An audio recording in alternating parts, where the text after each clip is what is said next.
Hello out there, I'm the oldest nerd.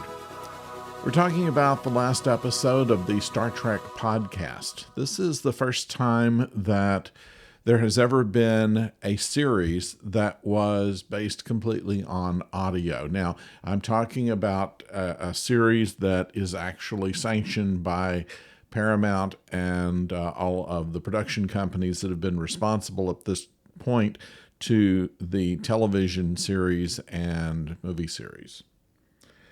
And incredibly well written. The story, of course, by Nicholas Meyer, has been adapted and placed into a 9-episode podcast.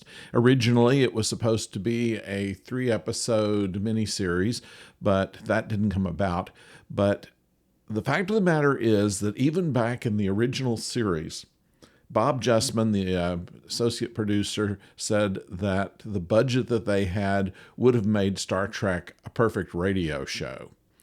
And in fact, if you take the picture away, turn the screen off, and just listen to the audio of the original series, you'll find you don't need the pictures for most of it. At least not now. We know what everything looks like, and even in the case of Star Trek Khan, we pretty much know what everything looks like. We know what a communicator looks like. We know what transporter effect is.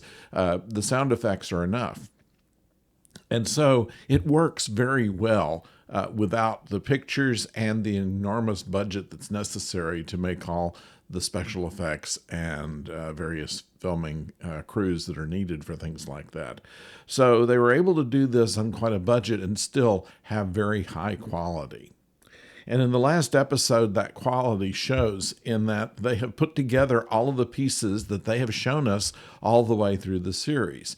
And spoilers here, we find out that Dr. Lear is actually Kali Noonien Singh.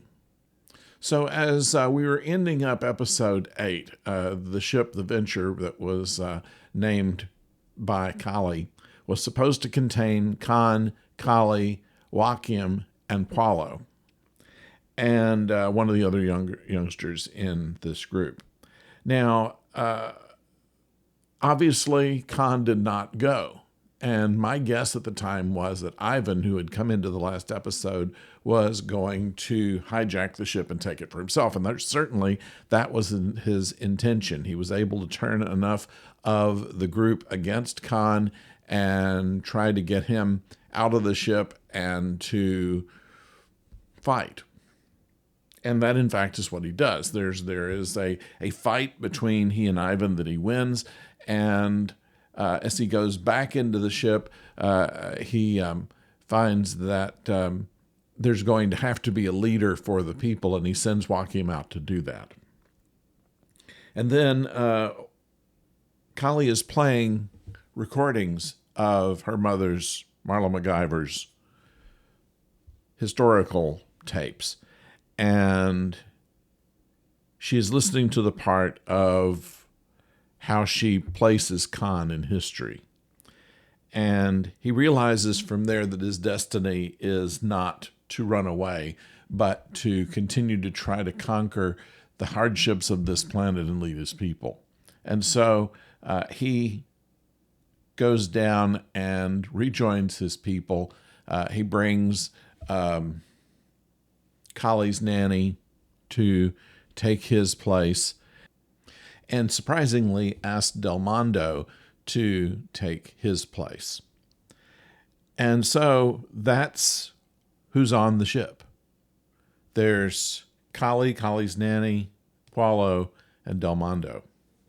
Now, how did Del Mondo get there? Well, Del Mondo and his people protected the ship from the onslaught of Khan's people. And in doing so, they sacrificed all of their lives in order to let the ship lift off. So what we have here is how it all works out with who leaves on the ship and who stays on the planet. Khan is able to get his people far enough away from the ship in order not to be killed by the liftoff, whatever kinds of force, fire, radiation might come from that. And they monitor the ship as it leaves the atmosphere And what they see from the ground is that the ship blows up. Actually, it did not. What happened actually was a fuel pod was hit by lightning, and they jettisoned it to protect the ship, but it also damaged their communications. So back at their base, Khan's people tried their best to use the communicator that Marla MacGyver's left to contact the ship and never could get in contact with it. In anger, Khan throws the communicator across the room and destroys it. So by the time the communications on the ship is repaired, they're not able to get in touch with the ground because the communicator is destroyed. So it brings us to Star Trek: The Wrath of Khan.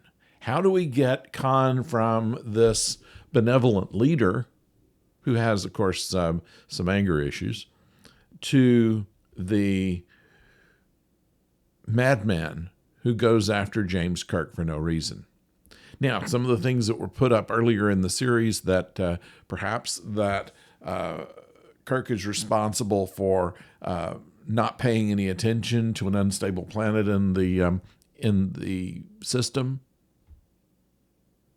Sulu already had said to Lear that that could not be possible. Spock was the person who was doing the scans on the planet and the system and would have known if another planet was unstable.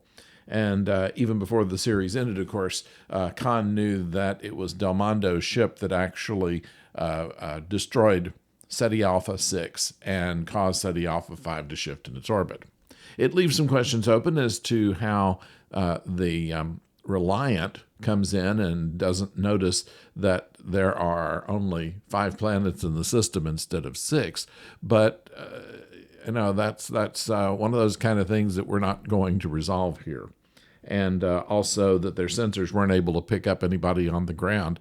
They thought the planet was absolutely a waste, and obviously it wasn't. So their ability to detect life forms, which, of course, Excelsior was able to do pretty well. After that, and of course, they were able to beam back to the ship even in Reliance time. So there's some concern as to just either how bad their sensors were or if Chekhov wasn't that good of a science officer. Nevertheless, that's where we find ourselves there.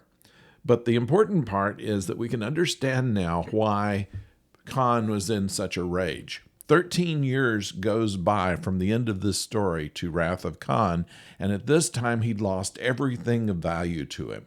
The planet he wanted to conquer became a desert. The woman he loved died in childbirth. His child, who he worshipped, that he wanted to save among everybody else, dies.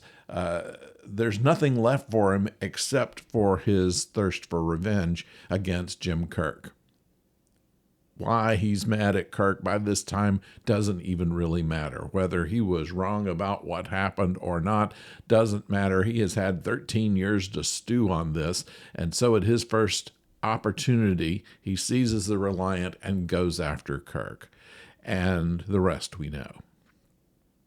But how well done all this was.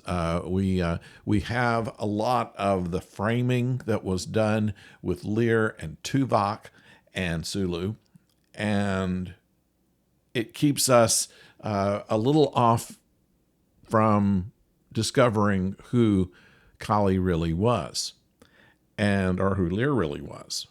And it's not obvious. I didn't catch on to it until just about the time that Tuvok did, in which going down to the planet, it's the only thing that made sense. What was driving her to do this? How would she know Del Mondo? And this whole thing that she's getting away on the ship would indicate that she had lived past all of this. And that certainly is what happened.